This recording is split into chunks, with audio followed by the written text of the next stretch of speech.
All right, let's jump right in. We're heading high up into the Himalayas, to a place that was once called the Last Forbidden Kingdom. And there we're going to find one of the world's most incredible archaeological mysteries, the Sky Caves of Mustang. So take a look at this. This isn't natural. Nope. Carved into these massive cliff faces are something like 10,000 man-made caves. I mean, some of them are hundreds of feet up a sheer rock wall. It just immediately makes you wonder, right? Who in the world built these? How did they even get up there? And what have they been hiding for all these centuries? Okay, so to really get a handle on these caves, you've got to understand the place itself. We're talking about Upper Mustang, which used to be its own kingdom, the Kingdom of Lo. And get this area was so remote, so cut off, that it was completely sealed from the outside world until 1992. 1992. That isolation basically turned it into a perfect time capsule, you know? It preserved a culture that's way more connected to ancient Tibet than modern Nepal. And this just drives home the scale of what we're looking at. 10,000 caves. Just let that number sink in for a second. That's not just a few homes. That's like an entire civilization carved straight into a cliff face.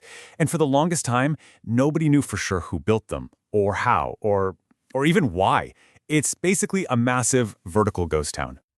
But here's where it gets really fascinating. These caves, they're not just one thing. It's not like they were built for a single purpose and then abandoned. Nope. Archaeologists have figured out that their use actually changed, and changed dramatically, over 3 different eras. It's like a 3,000-year-old story of how a society survived and adapted, all told through these holes in the rock. So it all breaks down like this. The whole story starts about 3,000 years ago. Back then, the caves were tombs, burial chambers. Fast forward to the 10th century and things got pretty turbulent. People actually moved into the caves to stay safe, turning these old tombs into their homes. Then, by the 1400s, life had settled down a bit. People moved back into the valleys, and the caves changed purpose again. They became these sacred spaces, monasteries, and meditation retreats for Buddhist monks.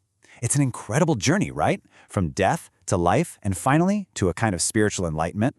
Now, for a long, long time, a lot of this was just, well, educated guesswork. But then, a totally chance discovery at a place called Samdzong started to give us some real, solid answers. And of course, a whole lot of new questions. This one find, it was about to change everything we thought we knew. And the breakthrough came from an earthquake. A chunk of the cliff face just collapsed, and it revealed something absolutely stunning. These weren't the caves people have been seeing. These were totally different.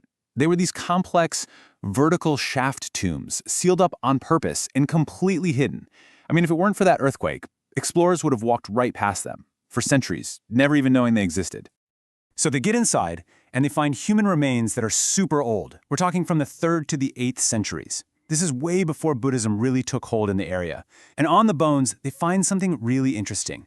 Distinct cut marks. This is the telltale sign of a defleshing ritual, probably an early version of what's called a sky burial, where the body is prepared and left for birds to return it to the natural world.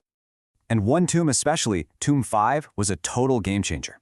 It was clearly the burial of someone important, an elite, and the stuff they found inside, well, as this quote hints, it started to unravel the biggest mystery of them all. Was this Forbidden Kingdom really as isolated as everyone believed? Inside this tomb, probably for some local leader, was just an incredible trove of artifacts.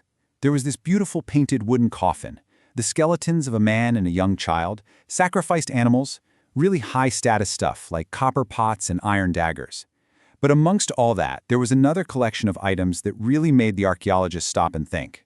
Yeah, amidst all these amazing finds, it all came down to 3 specific types of items. These were the smoking gun, the proof that was about to completely rewrite the history books on Mustang and its place in the ancient world.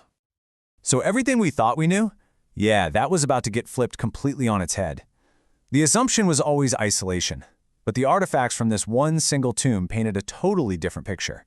Mustang wasn't some remote, forgotten place at all. It was actually a bustling, super important crossroads, a hub on an ancient global superhighway. And that's the key takeaway right here, this complete 180. What we thought was a remote, isolated kingdom turns out to be this majorly connected hub. This wasn't the end of the world, it was a critical link connecting the great empires of Asia. The science proved it. And here's the proof, piece by incredible piece. First up, a death mask made of gold and silver.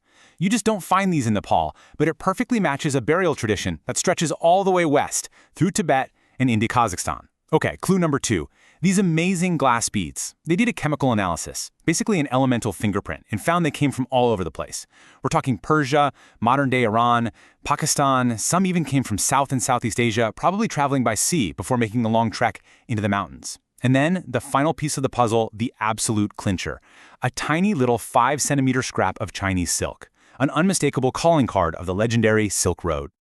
And looking at a map, it all starts to make sense. See, the Kali Gandaki River Valley, which carves right through Mustang, is basically a natural highway through the Himalayas. It was the main artery connecting the salt trade from the Tibetan Plateau up north with all the grain and other goods from the Indian subcontinent to the south. That valley literally put Mustang on the map, making it a critical hub in this huge global exchange. So, this incredible secret has been unlocked, and a piece of ancient history has been totally rewritten. But the story of the Sky Caves, it's not over. Not by a long shot. In fact, it's entering a new and really urgent chapter. Because today, it's a race against time to save this fragile heritage before it's gone for good. You see, all those thousands of unexplored caves and whatever priceless treasures are inside are facing two big threats. First, you've got looters, treasure hunters looking to make a profit. And second, you just have Mother Nature. The wind, the rain, the slow, steady erosion that's threatening to just crumble these sandstone cliffs and destroy everything.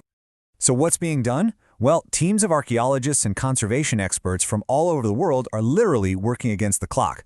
They're trying to document everything they can find and, this part is key, they're working with the local communities to help preserve their own history. The big goal is to create local museums so these artifacts can stay safe right there where they belong. It is a massive, massive effort to save this piece of our shared world heritage. And that really brings us to the final, mind-blowing thought. Everything we just talked about, all of that came from one collapsed tomb.